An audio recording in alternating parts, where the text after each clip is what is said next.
We're here at THR Motorsports in Corona, California, where our Class 1 car and our motorcycle team is prepped and maintained.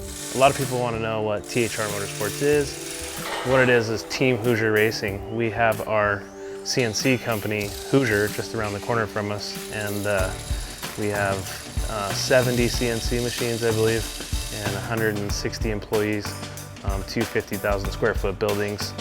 And we have our race shop over here, so we can still utilize the CNC machines company when we need to do stuff for the race team. I race our Class 1 car, or 1500 car. It is a Porter chassis.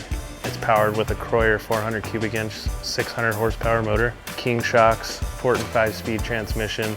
It's all managed by Motec, rigid lights. It's a pretty kick-ass weapon, and we've got her dialed in, and we're ready to attack and take the desert on.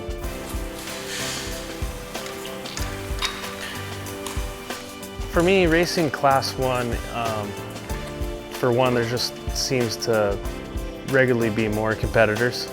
I believe a Class 1 car is harder to drive than a trophy truck. With a Class 1 car, you're up on the wheel, you're driving the thing, you're shifting the thing, you're constantly 2-footing it, and you're trying to set it up. And I feel that from driving both, that the Class 1 car is harder to drive. So I like it. It's more of a challenge in my eyes. There's just more of a package that it takes to be fast in one of these, I believe. I've started off my career racing motorcycles, and I made the transition, not at the end of my motorcycle career, but through the middle and into the car career. The transition's I picked it up pretty quick. I still drive the car as if I was riding a motorcycle. I pick similar lines. A lot of people have ridden with me that ride in a trophy truck or ride in Class 1 cars, and they always ask me, well, what are you going around those rocks for? I'm like, man, that rock would kill you on a motorcycle. It may not do anything to a car, but you still have that mentality, and you still have that thought of, man, I can't hit that rock, I can't hit that square edge, I can't hit that. Even though you can, we still think like a motorcycle racer, and we save the car. We don't take unnecessary chances. Some people that have no background with motorcycles just get in these cars and put their foot to the floor and hope they stay together. As a motorcycle racer, you get in the car, you make it stay together, you make it to the finish. For me, competing in off-road racing, it's just the challenge. You know, I've raced motocross, I've raced, a lot of circle type events, and off-road racing is, every turn is different, every bump is different.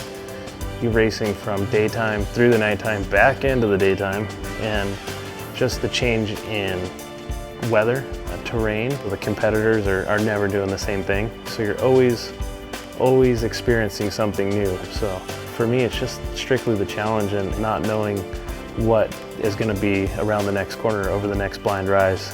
I just like the unexpected.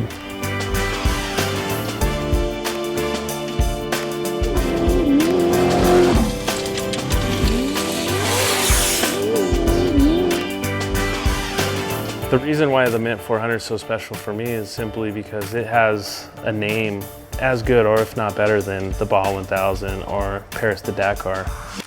The history of the Mint 400, drivers such as Mickey Thompson, Walker Evans, people of that caliber that were racing in this race and winning, to be in the history books with those type of names is the reason why I go to the Mint 400 and I want to race and I want to win. So that's why the Mint 400 is special to me. So everybody's going to be gunning for the guy that won it last year. They all know that you know how to do it, and they know that you know how to put it together, so you've got a big bullseye on your back. I know how to win this race. I've won it before, and these guys got to figure it out. So there's really no pressure for me. I'll see you at the finish line.